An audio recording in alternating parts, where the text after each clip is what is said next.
Hey, it's your girl, Stacey Bullock, host for Tools for Everyday Living. And it's Friday, and we're back here with another wonderful segment for you. I was getting ready to say great show, but I say that all the time. So I'm trying to switch it up on you, see how I can keep y'all on your toes. But look, we have a wonderful guest. He's been here before. You all enjoyed everything that he had to say before, and I know that you're going to enjoy this conversation today too. I'm not going to get too far into who the guest is. I'm going to keep you guessing. But we're going to delve just a tiny little bit into what is this show about today. The show's title made me a little bit nervous. You know, when I was looking at it and studying and thinking about what am I going to how am I going to make sure that I am a demonstrator of the segment today?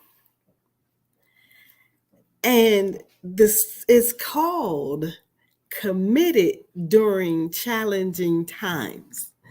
Because you know, sometimes when you talk about stuff, it may be that you're going to live it or you've already lived it. But this topic right here is something that I think we live continually. It just goes on and on and on because we have to stay committed to who we are, to our beliefs, to our values, even when life is hard. Even when things get a little bit difficult, we still have to be committed. You know, in marriage, I was talking about marriage earlier today.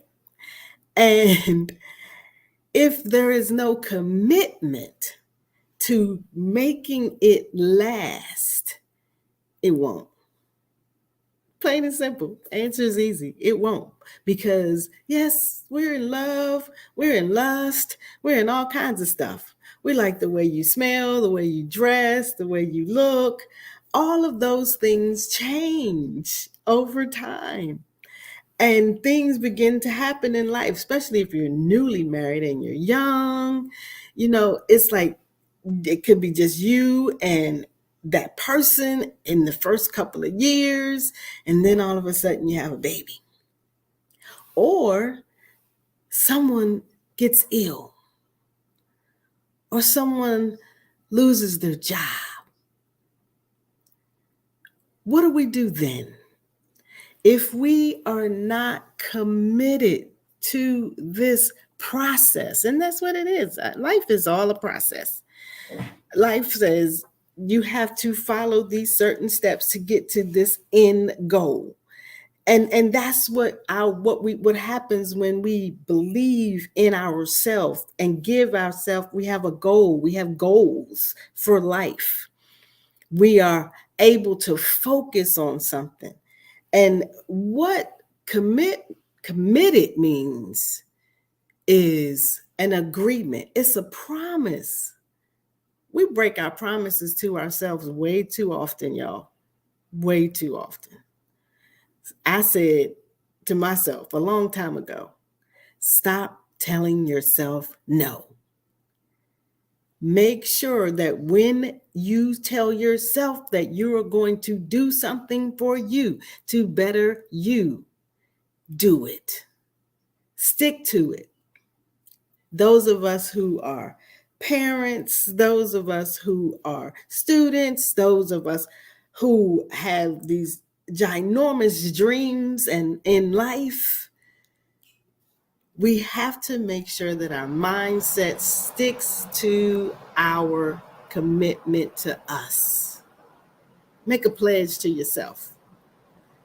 You know, not like a New Year's resolution, no. No, those fall by the wayside way too often.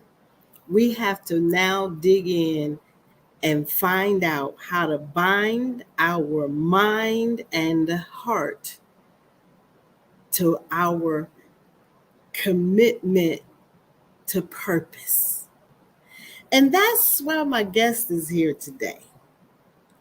because I know that he is committed to fulfilling his life's purpose. And I'm going to go ahead and bring him on screen with us, even though he's sitting right here in the room with me. But we had to make sure we had enough space that we could actually do this and do it in an effective way so that you all would get the best out of everything that is said. Ladies and gentlemen, welcome Gerald Pac-Man Dixon II.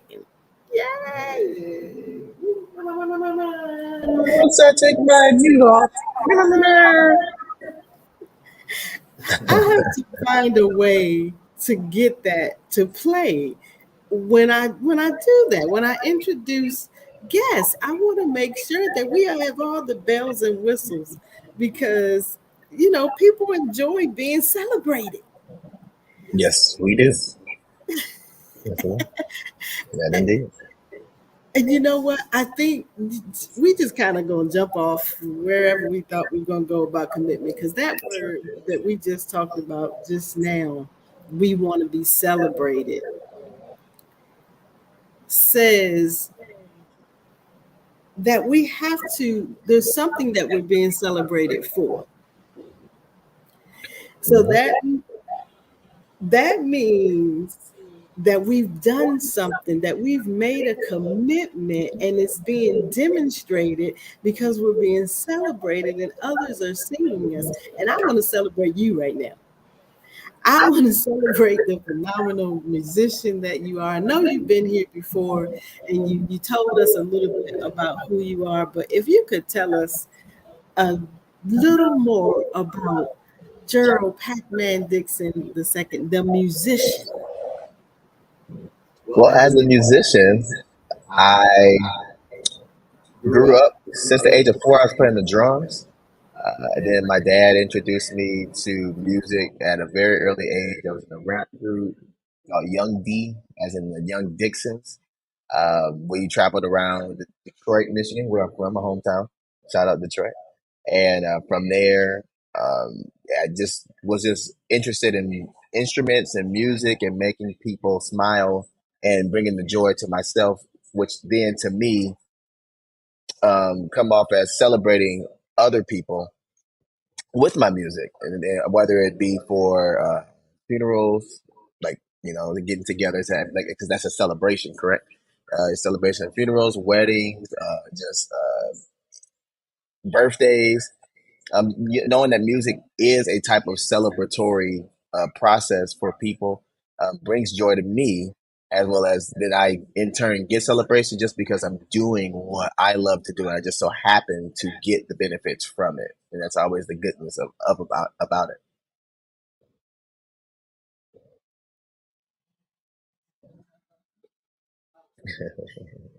Hey y'all.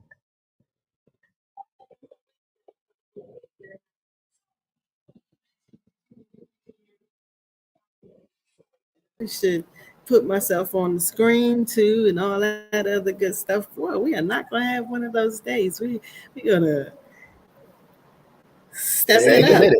Stay committed. Exactly. We're gonna stay committed to this process until we Amen. start knocking it out the box 100. Because you know what? Oh man, I was going to ask you something else, but this popped in my head. When we stay committed and keep doing things, you said something to me a few days ago, or maybe a couple weeks ago. I don't know. You said the more we do it, the better we get at it. And we were talking about singing. And when you first had um, the gig bug, I'm gonna call it, when you got your first pay for performing as a musician, what did that do to your level of commitment? You know, being actually, I just remember in the ninth grade, I was asked to play the trumpet for 8 bars of music, and it was a middle school graduation, and I think all I had to play was on the trumpet was $150. as a high school kid, boy, I was rich.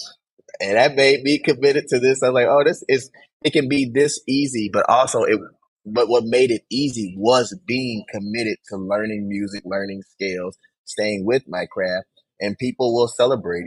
As it said in the Bible, God will make room for your gifts. And so that was room for me. And I loved it. And I was like, oh man, this is exciting. From there, I just sought to be better at my craft so then I would have more opportunities to have moments to then get compensated for my gifts and talents. Sometimes it's not always what I believe that I'm worth, but sometimes it's just about creating the experience and connections for those next opportunities to network with the next people to then get it because more people see what I am worth, and I love it. I love it. You said something that connects to the next word that is in my mind, and that's pledge, the word that's in my mind. But you're saying that it connects to, so that says, okay, I am pledging to do better for my next gig, for my next event, for my next performance, for my next demonstration of who I am. You were making a pledge, the commitment. This thing kind of got way down deep in my soul. And as I was studying about it, and I'm thinking, wow, yep, I'm the first recipient of what we get to talk about. And that excites me and makes me nervous, as I said earlier, because now, just like you were talking about, to get better for the next gig, you had to establish some behaviors. You had to create some habits, good habits. Tell us about those. Well, growing up, my dad already taught me how to be focused on my craft. My mom, through her constant working to make sure that me and my brothers and sisters had the best that we needed. All that showed me that I need to keep going for my family, and that process was it was strenuous. It's hard that the discipline going with uh. I went to Cass Technical High School. Shout out to Cass Tech and the teacher, Miss Allen. It was all about dedication and commitment because she said it will get me to better places. There was a couple of challenges to like be discouraged based off of I've been working this hard, but it's still not as what I were it to be or where I aspire to be or the other people that I see doing better and everything. But looking at me now, I'm glad that I stuck with it throughout the whole process because it is challenging once you get to another level, as they say, greater level, greater devils. But at that point, because it gets harder, that means that you passed the first part. If that makes sense, that makes sense. You've already passed it. That's why it's harder now because you got better earlier. You know what I'm saying? Yes, I understand. To whom much is given, much is required. And that's not, I'm not going to say never monetary. However, most of the time, I would say 98% of the time, it's not monetary. The part about to whom much is given, much is required. When we are given a gift, we must make sure that we handle it well, that we treat it well, that we, if actually I just happened to look over at the counter, and for my birthday I received a few flowers, and I want to make sure that I do my part to keep them alive. They were a gift. And so because they were a gift, there's a routine that has to happen. So, they have to be watered at a certain time. When the soil gets a certain way, they have to, when they start to Mm-hmm. grow, it has to be repotted. And because of that, I have to now establish these habits that you were talking about. And I just want you to give us a little more detail when you say that it's strenuous, and I'm not disagreeing at all, because creating good habits, does that mean you have to rehearse twice a day? um, 4 or 5 hours? You tell us. Well, yeah, at the beginning, there was a lot of practicing and just staying focused. Even in the idea of like having friends and trying to have to go out and hang out with friends, couldn't really do that because I was always practicing. But I knew what the goal was for, and so that I can do what I need to do now to do what I want to do later.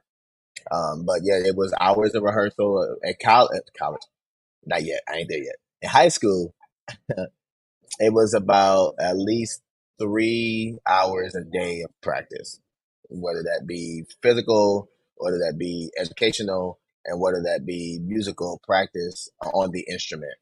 And because I was in the marching band, and with the marching band, we had all these rehearsals, and we had to have the physical discipline, we had to have the mental stability, we had to have all of that, and it was constant practice, which then can be weary on top of other, because this is just the music side. This isn't about going home to clean your room, making sure you do your homework. So that's all about balance, and so that was what can kind of come down, crumbling down, and become strenuous. Ooh wee! I liked all of that, because what you described for us is what I feel like is a lifestyle change. Mhm. And when you make a commitment to you, there are some times when we are going to have to change our lifestyle, because as you talked about, you had a goal, you knew there was something that you wanted to get to. So there were actions that had to be taken to get to this result. And I'm hoping that what is being received out there right now is that you have to make healthy lifestyle changes to get to the best of you. There's always something that we can do better. But we're going to talk about some more stuff regarding not commitment, but yes, commitment, but being committed during challenges. We're going to take a break. I almost forgot. We've been going for a minute here, and I almost forgot to take a break, but we're going to take a break and we're going to come right back. And we're going to talk to Gerald Pac-Man Dixon II some more. See ya on the flip side. I'm Stacey Bullock, and I'm committed to waking your power to bounce back quickly from life's challenges. I've learned there is power in resilience. There was a point in my life when I closely identified with the Sade song, Soldier of Love. Mostly what I identified with was the part that says, I've lost the use of my heart, but I'm still alive. Doubt, disappointment, rejection, it left a stain on my soul. But that's the place where our determination lives. And that's the place where we have to dig in and find resilience so that we can bounce back. I have taken all of that disappointment and despair, and now I use it as a catalyst. It has become my energy to fight, to become a better, a stronger human being every day. Why do I do this? 2 reasons. So I can help you understand that you can become better, and that you can become stronger, and then you can survive any situation. The second reason is because I was born to do it. I am a transformational speaker who can help you know that there is power after pain. Every day, living tools for every day, living tools for every day, living every day, living tools for every day,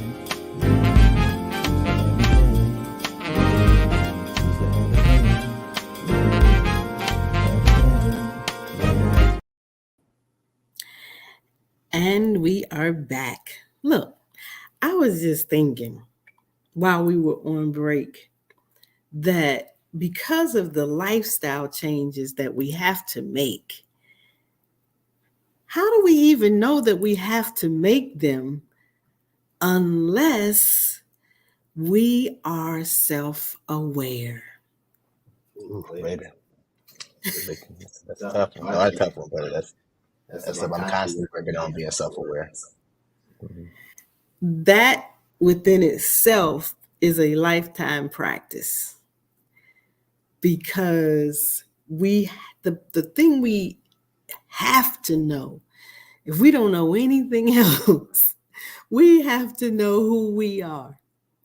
We have to know how we show up when things happen.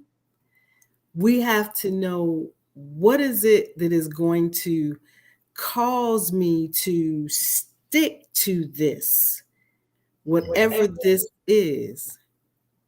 And I should say, whatever your this is. I for some reason popped in my head when I was younger. I used to play musical instruments, and I played the clarinet, the guitar, taught myself how to play a little bit of the piano. But I lost the commitment, and I really wish I had kept it.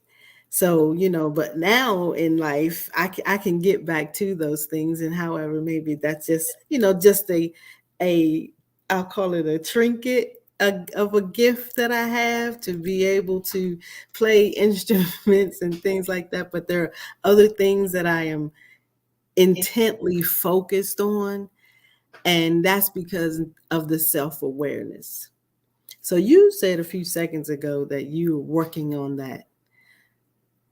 Tell me, how much does this mean to you to work on being aware of who Gerald is? It's in the music industry. When you I ask this question to people that were in it, is more so when it comes down to opportunity and exposure, but also knowing your self worth and being self aware of who you are kind of determines the route that you'll go, because then you'll have a standard for yourself and you'll be accountable for yourself, for your actions, for your thoughts, for your commitment. You can see where you can improve. You can see where you didn't, when it's not you, when you're self aware of your triggers. Like, that's why it's constantly growing. As you mentioned at the beginning, everything can be going well, but then you may lose a job, you lose a family member. Life changes, life. We mentioned the last show, life. And because of that, you have to be self aware that you are going through changes. And because of that, you're going to grow and change and build your own stronger testimony. But you still have to accept who you are and be aware of that.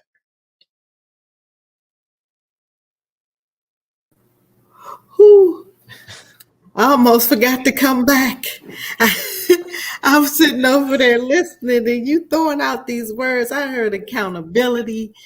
That the arrow flew over, um, and I just felt like, oh, okay, yes, we need so much accountability in life.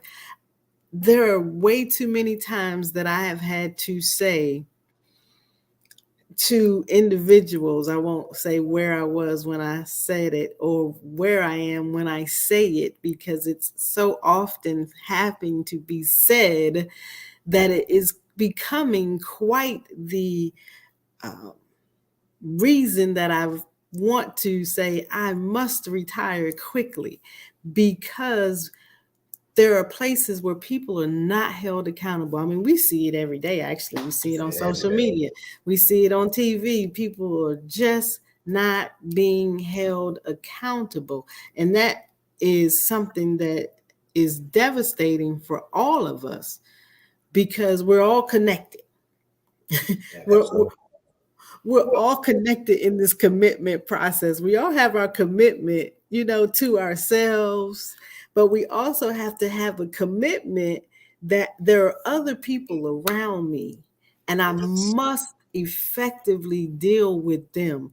Now, I'm going to throw you a little curveball here because the words emotional intelligence just popped in my head. And I have a friend of mine, we've been friends for over 40 years now, and she said to me probably about 15 years ago, she said, there's a lot of emotionally unstable people walking around today. And I more so now than ever agree. But what is your take on why we need to be emotionally intelligent enough to keep our commitments? Emotionally intelligent enough to keep our commitments. One is because you need to know your limits and you need to know know that you don't live in this world by yourself. And so being committed to being self-aware makes you know, like, hey, this thing made me feel this way. Why did it make me feel this way?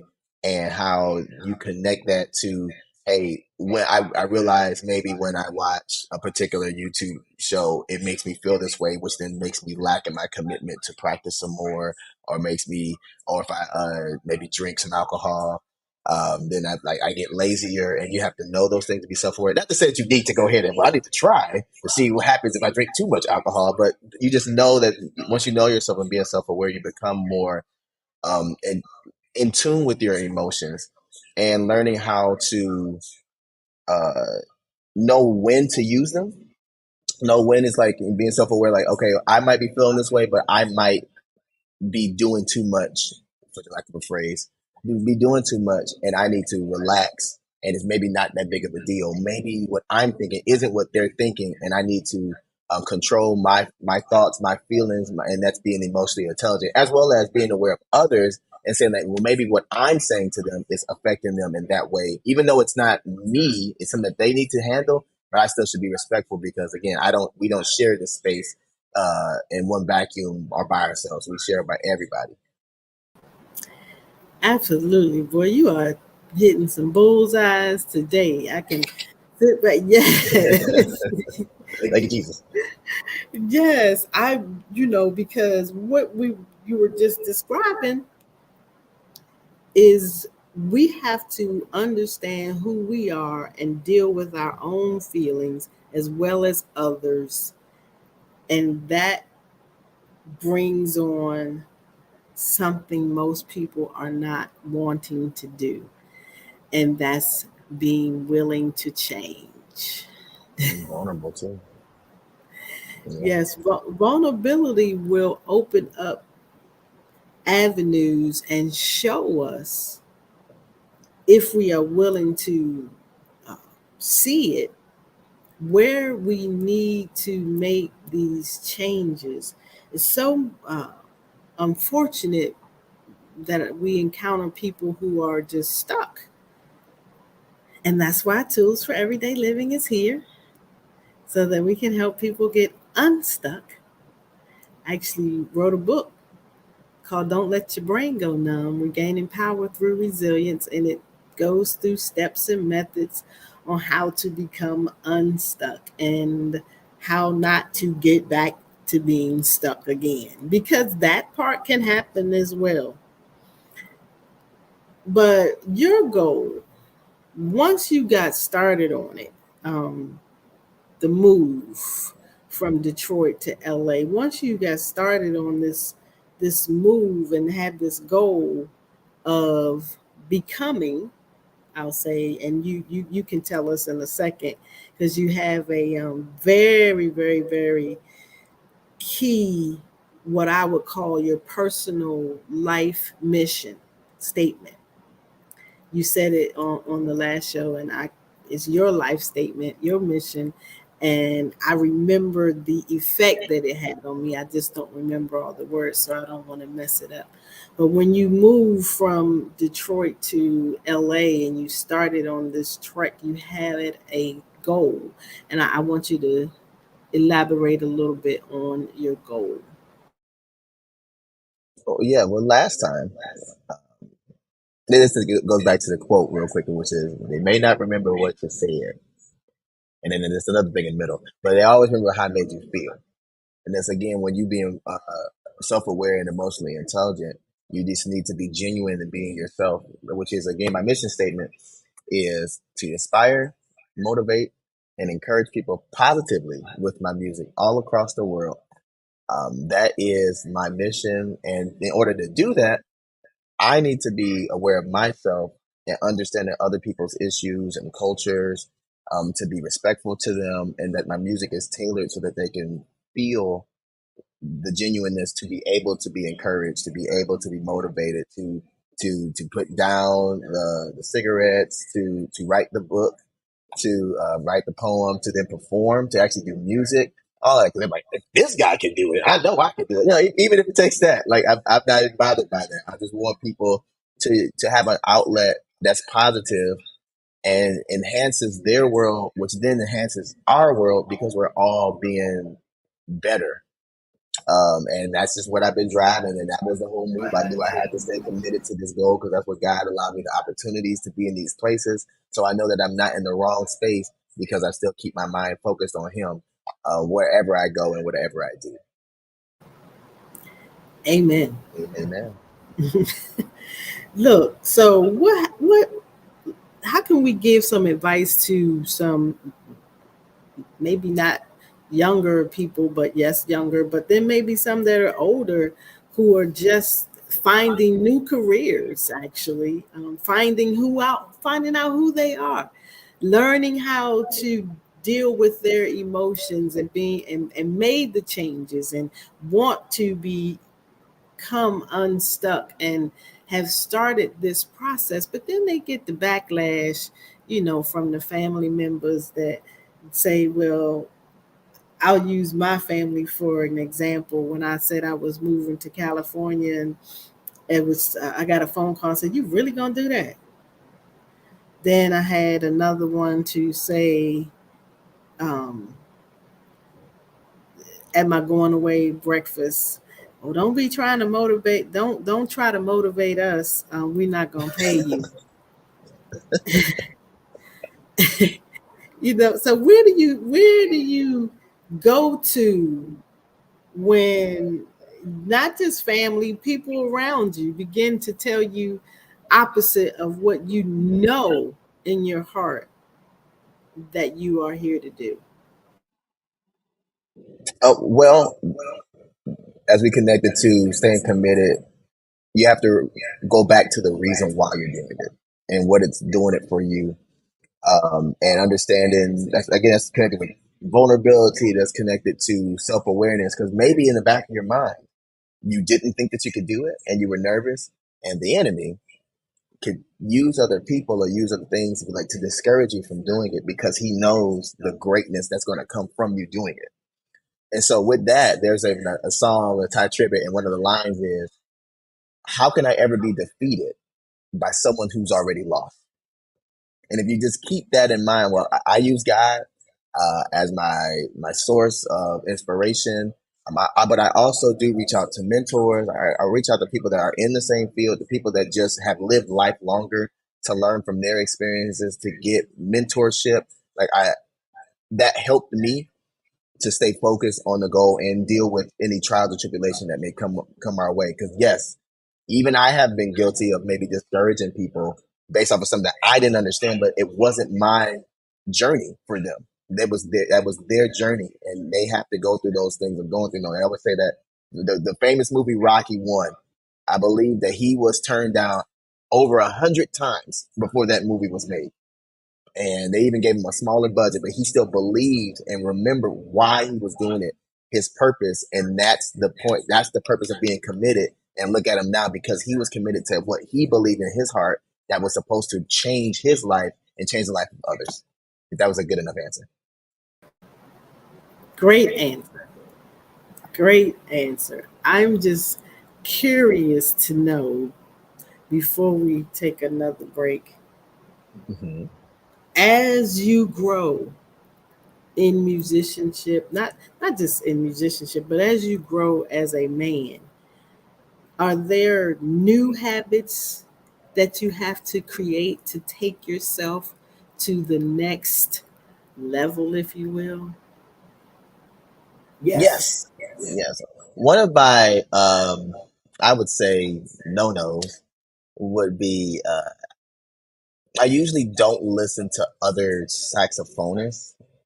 And for some reason, it was more so I got stuck on that was their voice, that was their interpretation, and I'm not trying to be them. I'm just trying to individualize myself, which is kind of it can get discouraging in the world of millions of musicians, and you see kids from the age of 4 right now on social media doing things that I can't do as a 33-year-old, but it's still okay because again, it is still my path and my journey. So the newest thing that I had to learn was one, I got a therapist to deal with the constant self deprecation that I dealt with, or again, oh dang, there go that 4-year-old again. I just suck, even though I didn't play in front of hundreds of people, thousands of people, getting paid. I'm living a life. For some reason, that just stick in my mind of like, no, I'm not as good as them, so I'm just not good. But doing therapy and again with the mentors and having positive supportive people around me, I had to learn to accept who I was. And this is again with the self-awareness. I've been really on the self-awareness thing in the past, maybe 5 years. So it wasn't something that I just gained out of birth. I sought it out. It was something intriguing about how people answered questions that were self-aware and still were accountable to themselves. So accountability was something new that I had to learn. Self-awareness was something new that I had to learn. That if I wish I knew earlier, then sure, I may have been further. But then again, I also wouldn't have been able to touch the people at this age right now with the knowledge that I knew. So I'm thankful for the journey that I've taken and the time that has taken for me to get there. Still could be a little faster, though. I believe that we are all where we are supposed to be when we're supposed to be. Yeah, that's it. And as long as we keep striving towards the goal of being the best person that I can be in this moment, Um, because that's all we have. We only have this moment. I can't be 2 years from now. Certainly can't be 2 years ago. Um, so we have this very moment to concentrate on and focus, if you will. And when we come back, we're going to talk about intense focus. And what does that mean? What does that look like? Well, we're going to talk about it when we come back. Staying committed during life's challenges has requirements. First, we must make sound choices for our good. It is necessary to stay focused. The key is to have a target or well-defined focal point. What is the point of success we want to reach? We must decide to be dedicated to the best of who we are. Commitment will keep your feet moving. As long as there is movement, there is change. Make dedication, devotion, allegiance, loyalty, and faithfulness a promise to yourself. Keep you at the center and maintain balance by having a determined concentration. Producing mental strength which increases our power to succeed. Nothing worth having comes easy. Stay the course. If you want to learn more about being committed to you, email info@powerandresilience.com and send a request for more information. Always be awesome.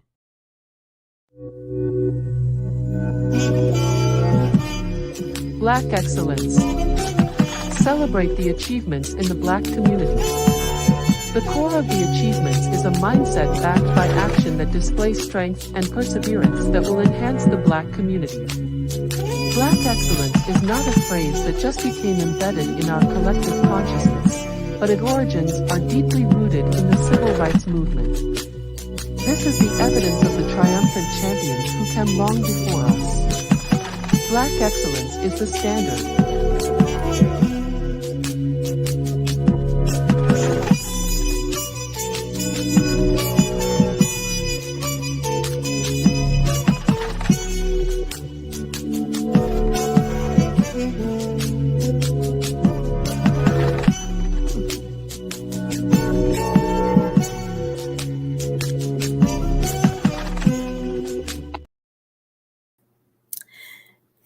we're back.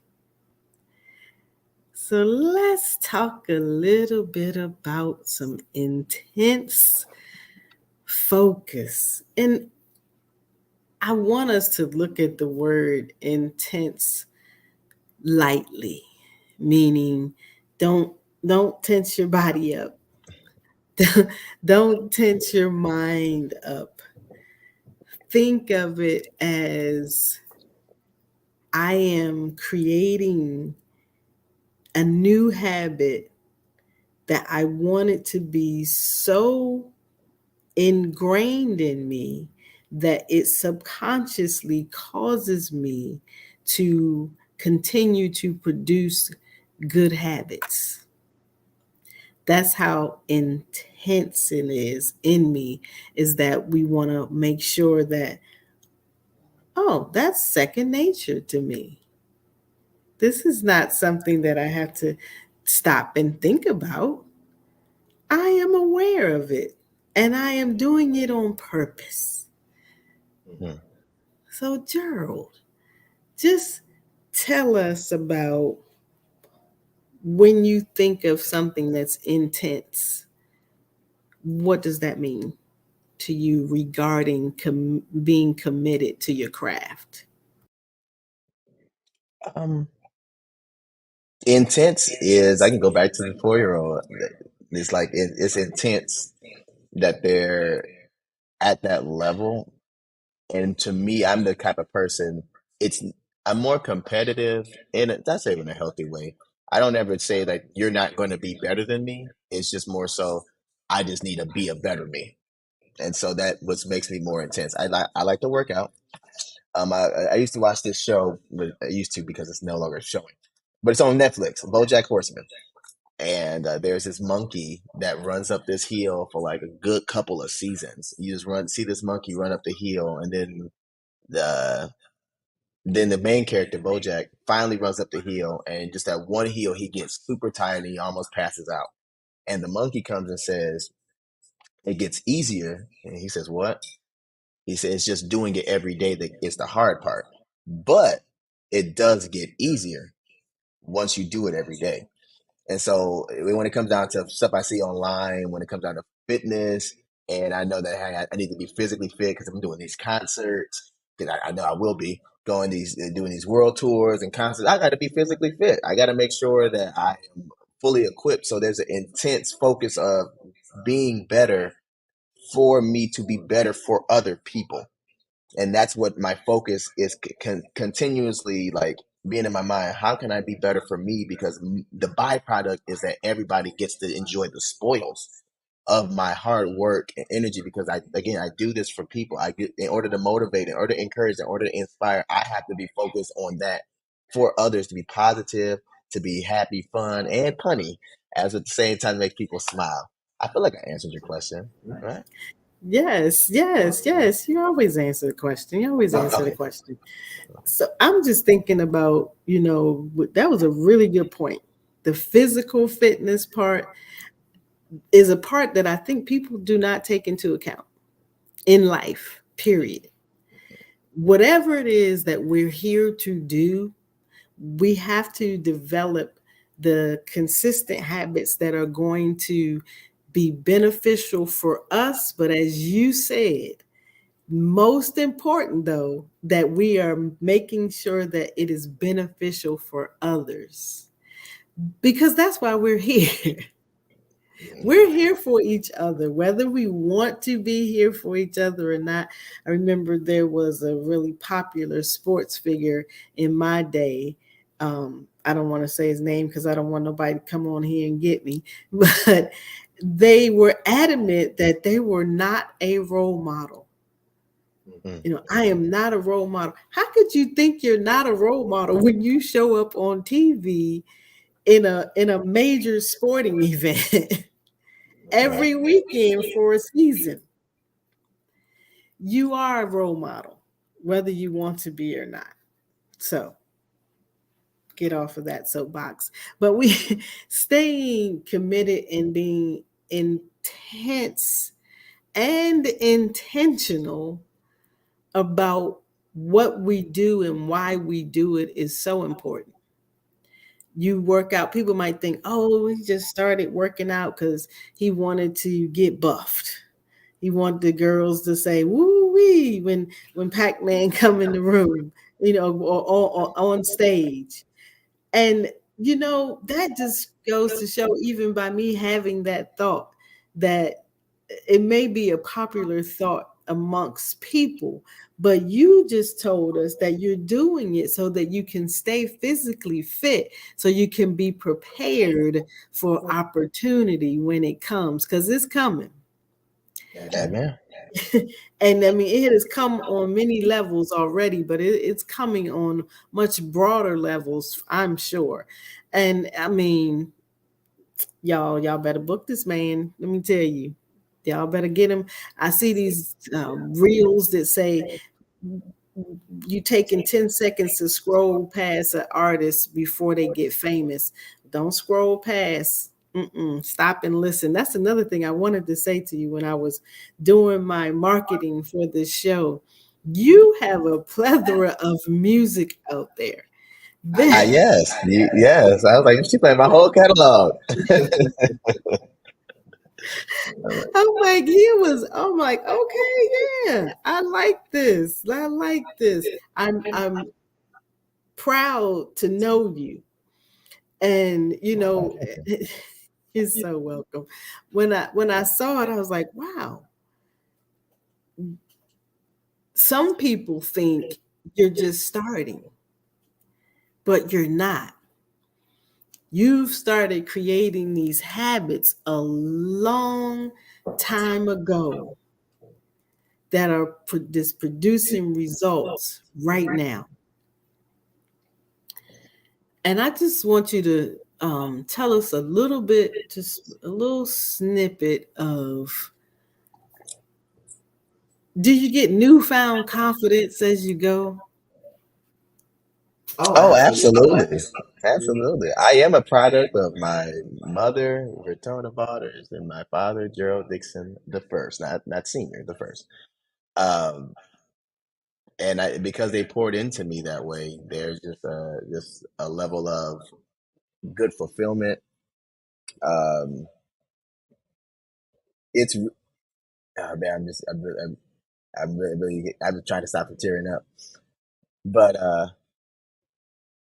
yeah, the new inspiration of just like sometimes I know I had to release music because it's in me, and that's me like, or maybe if I release this, then I can just start going on the track.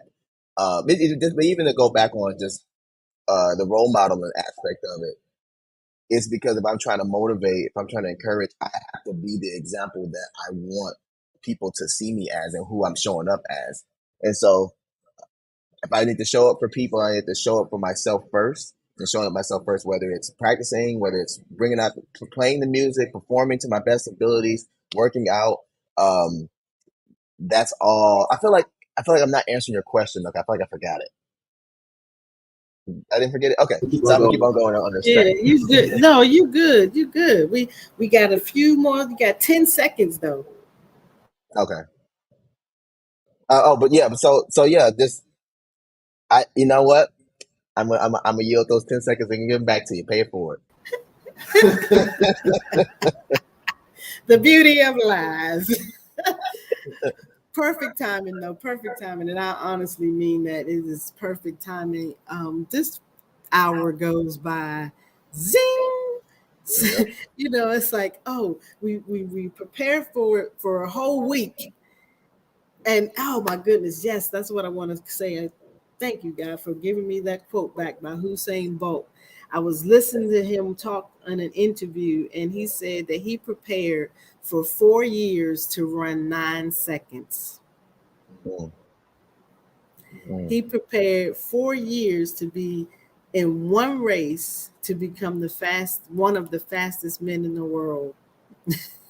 So that Wow. tells us right there that we must stay committed to our craft if we want to be the absolute best person. I'm not saying that you are better than anybody else. I just want us to understand that we need to be the best person that we can be. We have to be able to demonstrate that we believe we're the best, that we deserve we deserve because we are the best, and that there's no one else like us. There's nobody like you. Nobody. No. And then we have to decide to commit our minds and our heart and trust. Trust is a big thing. That's why I asked about that confidence, because when we trust who we are, our confidence will fly through the roof. And when we trust God, first of all, because the gift giver is the one who continues to strengthen us and give us power. I just posted about that earlier today. Check it out on Stacey _ Bullock, Bulluck. That's on Facebook and Instagram. And you will see that we as humans need to start being the best of who we are. But first of all, we have to commit to that. We have to 100%, and I know a lot of people don't like this term, but we have to sell out. But we're selling out so that we can be the best for us and be the best for those around us and who we're connected to, because there is somebody connected to you. You on the other side of this screen, you have a purpose. There's a plan for your life. And today, pledge to commit to it. We're not asking you to pledge dollars for organizations. We're asking you to pledge to commit to be the best person of who you are. Gerald, I want you to tell the people in 30 seconds how they can find you. Yeah, you can find me at Gerald Pac-Man Dixon II. You can find me on YouTube, Facebook, Instagram. I think that's it. Oh, and TikTok. And that's pretty much it. I do music, I do fitness, I do jokes, and I just live life to the fullest, the best me. In Jesus' name. Amen. Amen. What do we say when we leave out of here? Always be awesome. Always awesome. We'll see you next Friday at 4 p.m. Pacific Standard Time on E360 TV or at Tools for Everyday Living. You can find us. You can find us on Facebook Live. You can find us twice on Facebook Live on Stacey Bullock, or you can go to Tools for Everyday Living.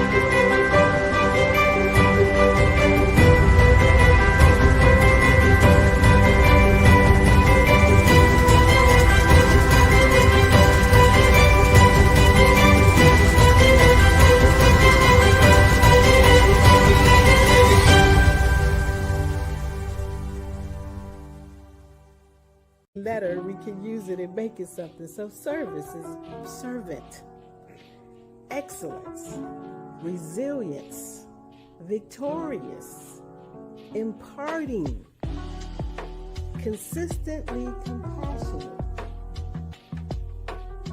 and exceptional. That's service.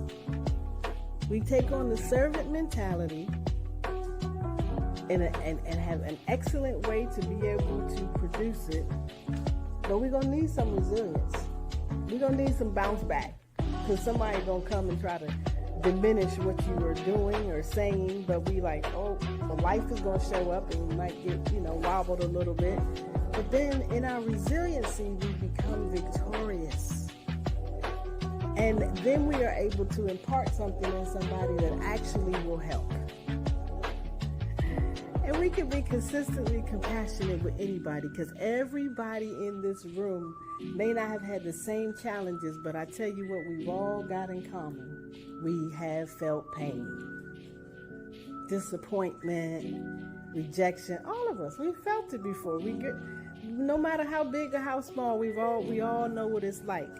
So we all know what it's like to need to have compassion given to us. So now we can say, you know what? Let me be compassionate.